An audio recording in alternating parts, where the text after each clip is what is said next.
Hello students. Today we will do thermodynamics question part 7. What will happen here? So in this question session I will give you questions from 49 to 55, so that comprises total of say 7 questions, and in those 7 questions I will just read it out and you have to solve that question within 10 seconds. After that I will move to the solution part.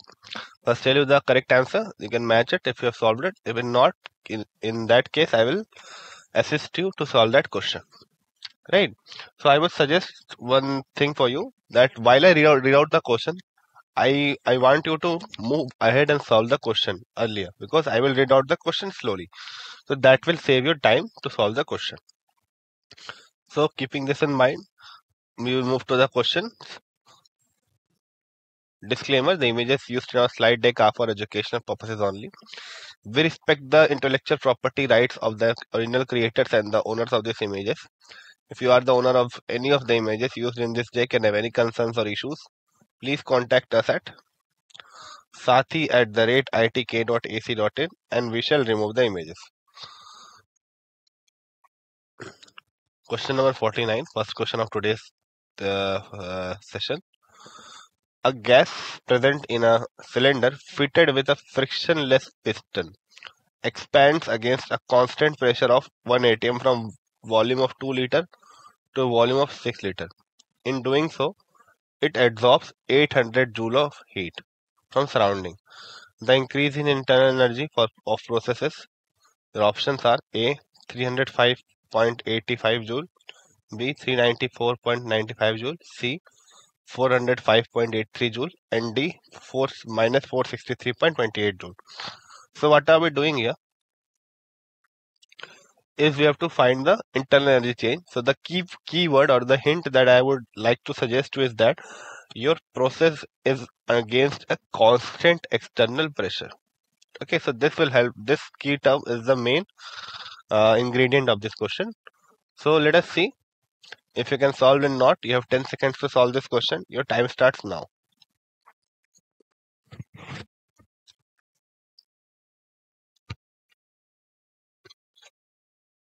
Okay, now let us see the solution.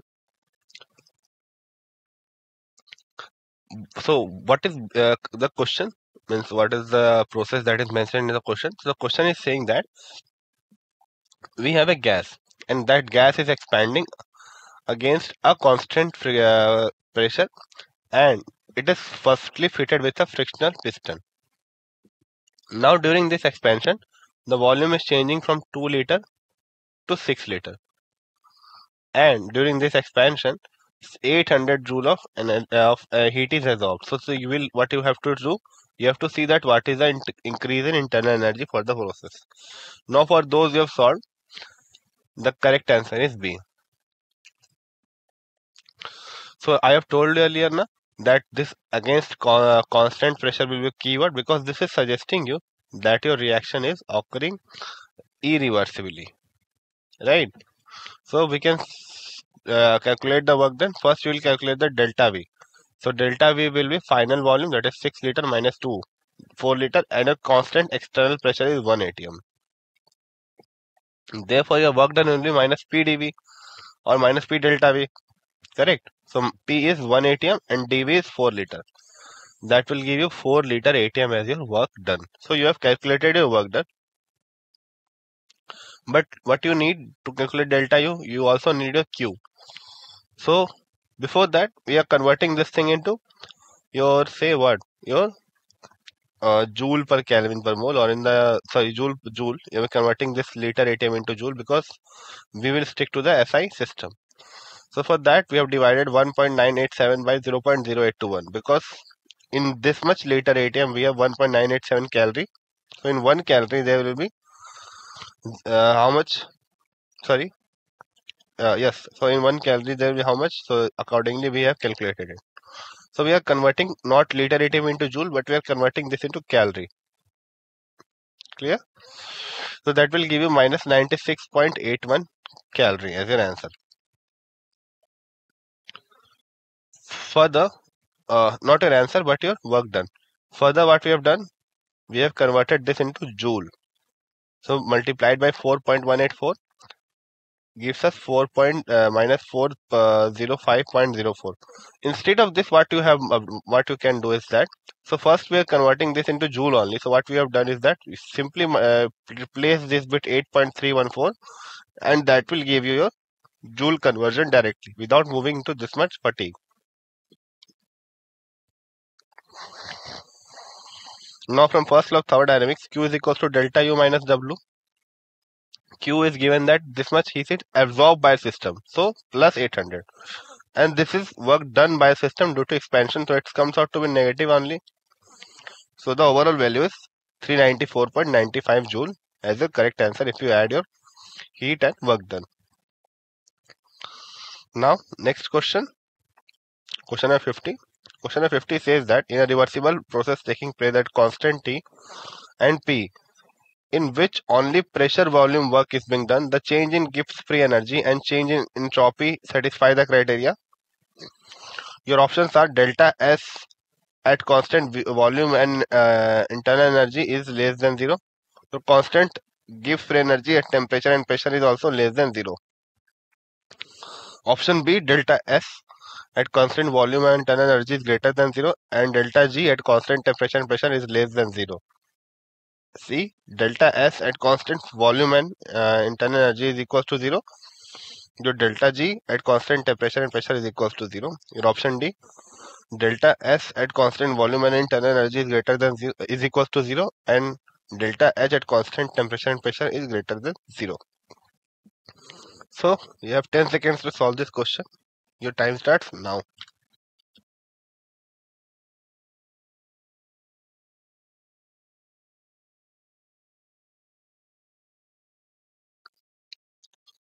So moving on to the solution part. So we have to see that if the process is irreversible and it is taking place at constant temperature and pressure, and the third thing that is mentioned is that only pressure volume work is going on, means no reactions and nothing ahead of this is going on. So what is the change in Gibbs free energy and change in entropy will be, right? So for those who have solved, the correct answer is B. For an irreversible process to be spontaneous, what should be then in your mind? That your delta S should be positive. Okay, change in entropy at constant volume and constant internal energy should be positive. Another thing, that your delta G should be negative. Then and then only your process will move. Clear? So these two are the criteria, and we know it also. So this is the answer for correct. So for question number 50. Now moving on to the next question.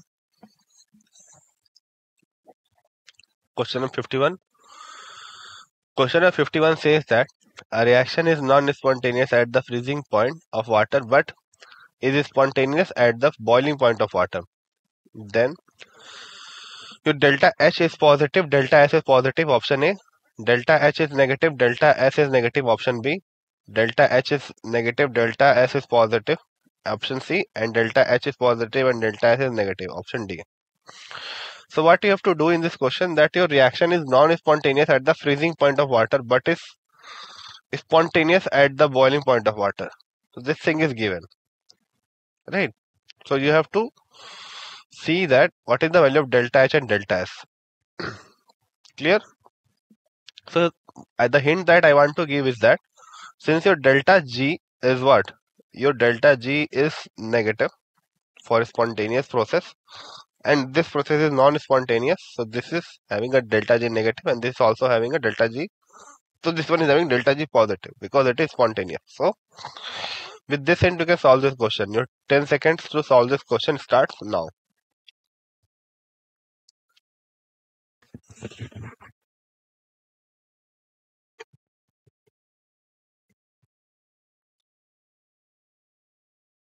Let us see how we can solve it. So first of all, the question is very simple. So there was a reaction. In this reaction, the freezing point of water. At freezing point of water, the reaction is non-spontaneous. And at your boiling point of water, it is spontaneous. and we know the delta G value for delta G and delta H and delta S relation. And the second thing that we know is that the delta H should be negative for spontaneous and positive for non-spontaneous. Now for those who have solved, the correct answer is A. So again, that same thing is mentioned here. Delta G should be negative. That means delta G minus delta H minus delta S minus T delta S should also be negative. Now delta H for endothermic process is positive at lower temperature, and T delta S is always is positive. T delta S is positive.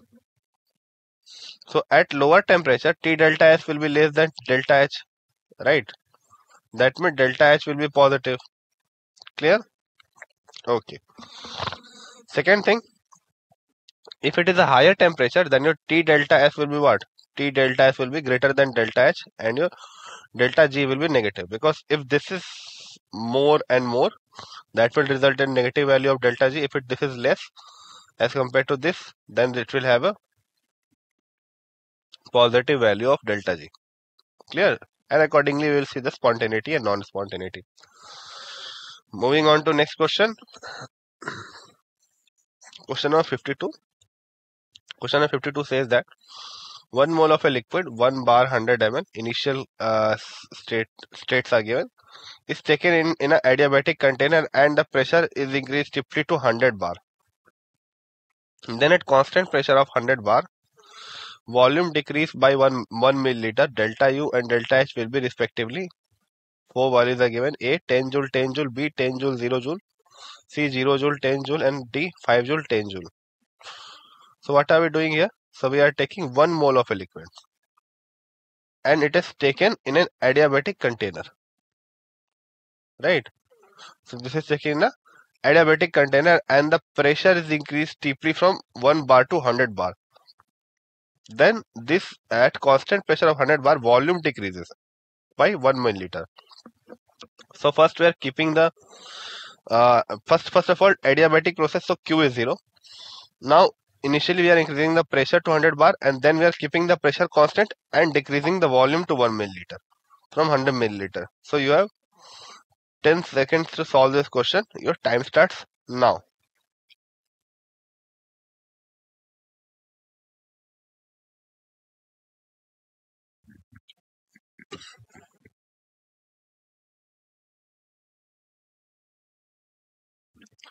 So moving on to the solution part.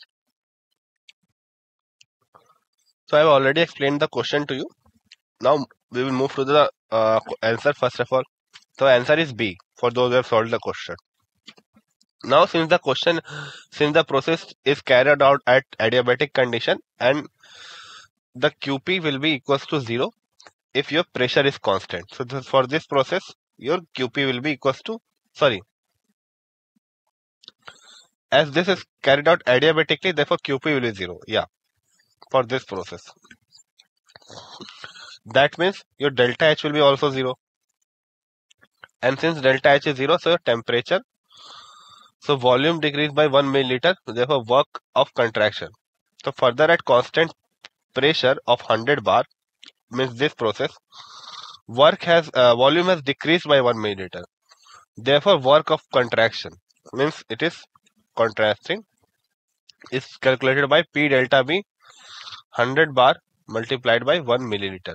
That will give you 100 into 10 to the power 5, 10 to the power minus 6 or 10 joule. So this is your work of contraction. So we are calculating work of contraction and not work. If it were work, then it will be negative. Now during adiabatic process, work done is equals to change in internal energy, right? So delta U is equals to also 10 joule. Okay, very easy to solve. First we calculated work, and since this is adiabatic, therefore delta U is equals to 10 joule. Clear? Now moving on to the next question. Question number 53. Standard anisotropy of X2, Y2, XY3 are 60, 40, 50 joule per Kelvin per mole. For the reaction where half mole of X2 react with 3/2 mole of Y2 gives us XY3, delta H is minus 30 kilojoule. To be at equilibrium, the temperature should be A 750 Kelvin, B 1000 Kelvin, C 1250 Kelvin, and D 500 Kelvin. So in a standard entropy for each of this is given, and the delta H is also given. So first what you will do is you will find Gibbs free energy, equate it to 0, and then you will solve it.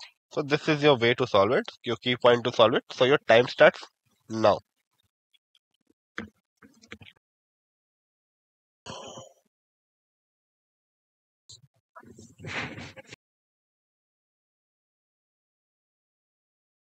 Okay, moving on to the solution part. So this is their equation. So we will use the stoichiometric coefficient of each of this to find the overall entropy. Now for those who have solved, the correct answer is A.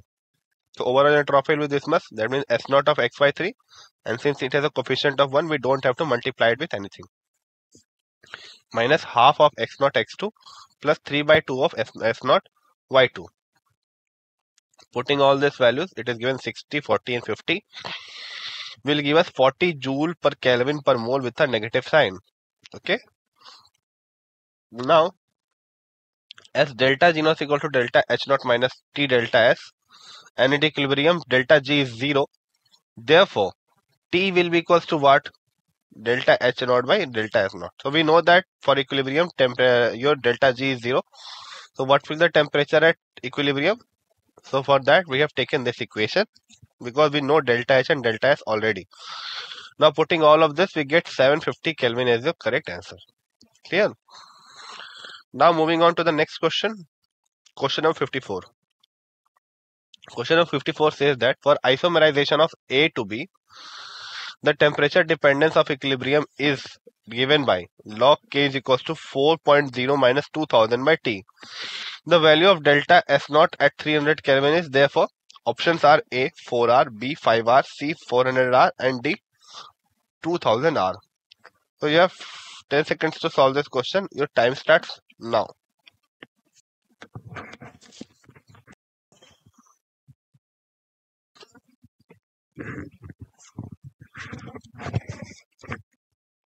Now moving on to the solution part. So it is your isomerization process and this thing is given. So we will use delta G is equals to minus RT ln K to solve this. Okay. So your correct answer is A. Now we know that delta G equal delta H minus T delta S, and we know this equation. Therefore log K can be written as how? So if you equate both of this, we will get this equation. Right. So very easy to do. If we will get this, we will put all of the values. Log K as it is will be there. It will be 4 2000 by T. Therefore S naught will be equals to 4R. Clear? So in this way you will solve this question. Very easy to solve. You just have to remember the relation of delta G and K.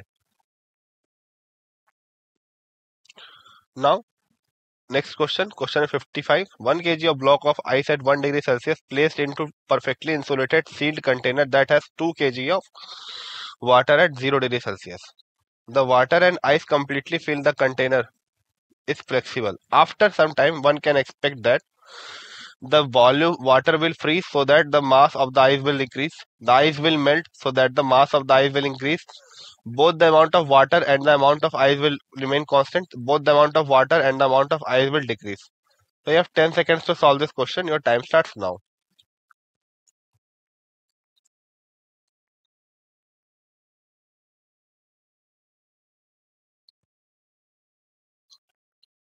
Okay, let us see the solution.